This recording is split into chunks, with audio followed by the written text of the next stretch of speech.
Her saw what was in my clockout photo. Now they won't let me leave the building.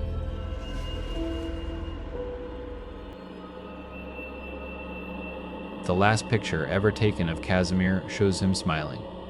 It's not a good smile. It's the exhausted, end of a 12-hour shift kind of smile you give a camera you hate. His eyes are hollowed out. Grease is smeared high on one cheekbone. But he's smiling. That's what matters. That and the thing standing behind him. I work nights at a place that grinds steel into dust and men into ghosts. The official name is something sterile and corporate, but we just call it the grinder.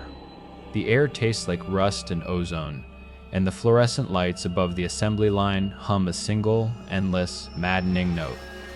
My shift ends at 2 a.m., but you never really leave. A part of you always stays there, caught between the scream of the presses and the hiss of the hydraulics. To leave, you have to punch a clock. It's not one of the old ones where you slam a card in. This is a new, sleek, black box HR installed a couple years back. For payroll integrity, they said. You press your thumb to a glass scanner, it clocks you out, and it takes your picture. A tiny digital stamp to prove it was you. At first we made jokes, pulled faces, flipped it off. It was just another stupid corporate thing. Then Kaz vanished. Casimir was a quiet guy, worked the deburring station in D Block. He was just there one night and gone the next. The foreman said he no-showed, which wasn't like him. HR started their process. They pulled his clock-out records to see when he last left. And they found the photos. The story dripped out in whispers over the next week, between the roar of the machinery. The first photo, from a week before he disappeared, was normal, just Kaz, looking dead on his feet. The next night, there was a smudge behind him, a blur in the corner of the frame. The night after that, the smudge had a shape, tall, thin. The fourth night, it had a face, a pale, wide face with a smile that was all teeth. It stood a good 10 feet behind him, just watching from the shadows of the main corridor. In the last photo, taken the night he disappeared, it was right over his shoulder. Its long, white fingers were almost touching his neck. And it was smiling that same awful, stretched-out smile. So was Kaz. But his eyes were wide, screaming. HR called it a persistent visual artifact and told everyone to get back to work. But we knew. We stopped making jokes at the time clock. I managed to forget about it. You have to in a place like this. You shove the weirdness down, bury it under exhaustion and the need for a paycheck. Until Monday night. My bones ached, my head pounded with the unending drone of the factory.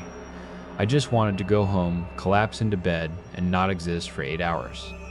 I pressed my thumb to the scanner. The flash was a small white pop in the gloom. The little screen flickered on with my picture, me looking like hell, and something behind me.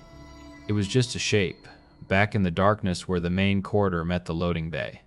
But it was there, tall, thin. I felt the air go cold, my stomach turning to ice. I whipped around. Nothing. Just the long, empty hall, the buzzing lights, the distant groan of a conveyor belt winding down.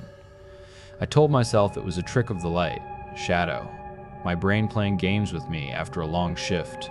I had to believe that. Yesterday morning, my phone rang. A number I didn't recognize. It was HR. "We need you to come in," a woman's voice said. Ms. Anweiler. Her voice was too calm, too measured. "There was an issue with your time card verification image from last night." "An issue?" I clocked out. There was a pause. I could hear her take a shaky breath. "The photo is unusable. For the record, we need a clean one. Could you come back this evening and take it again?"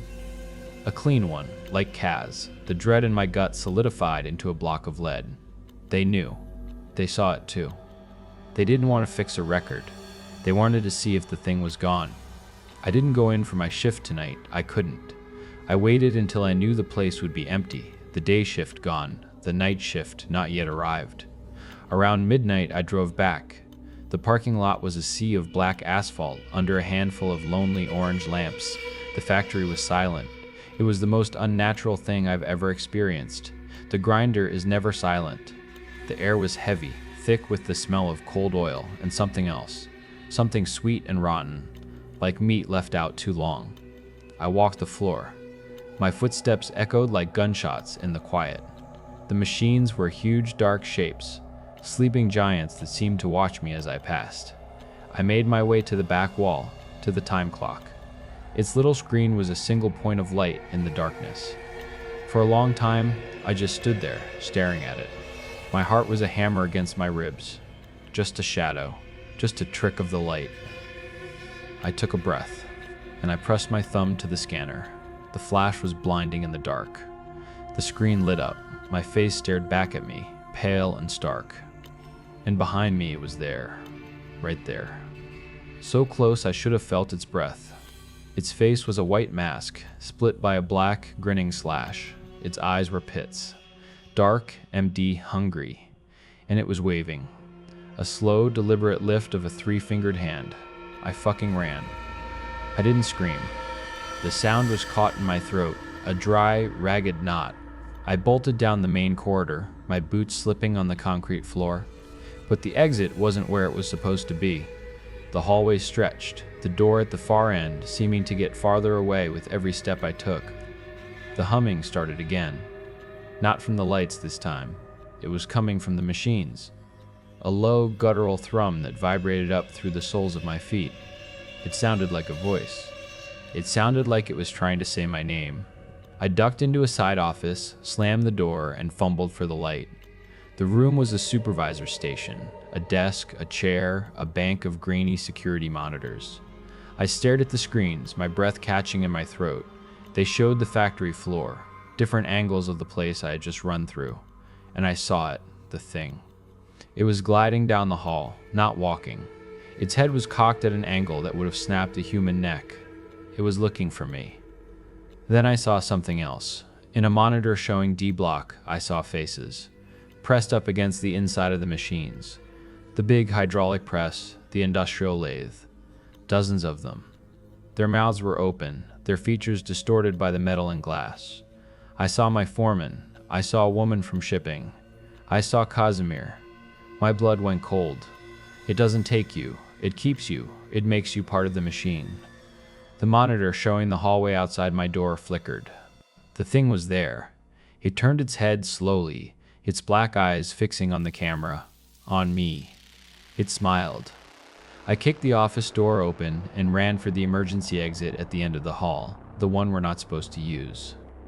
I slammed my shoulder into the bar and tumbled out into the cold night air, collapsing onto the gravel. My lungs were on fire. I scrambled to my feet and looked back. The factory was dark, silent, perfectly normal, as if nothing had happened. But I saw it, just for a second. In the dark glass of the loading bay doors, a pale hand waving goodbye. I drove until the sun came up. I'm at a shitty motel 100 miles away. I tried calling the main office this morning. The line went to a pre-recorded message. Farnham Manufacturing is closed for a previously unscheduled equipment audit. Just now, an email came through on my phone from HR. No subject, no text, just a single attachment. It's the picture from last night. Me, staring at the camera in terror. And behind me, standing right over my shoulder, is me. Smiling. Waving back at the camera, I threw the phone against the wall. It shattered, but I can't get the image out of my head. The smile. My smile. I know I can't clock out. Not ever again. But I also know it doesn't matter. They already have my picture. They have my copy. The motel room phone just rang. It was Ms. Anweiler. Her voice was the same, too calm. "We still have an issue with your verification image," she said. "We're going to need you to come back and retake it."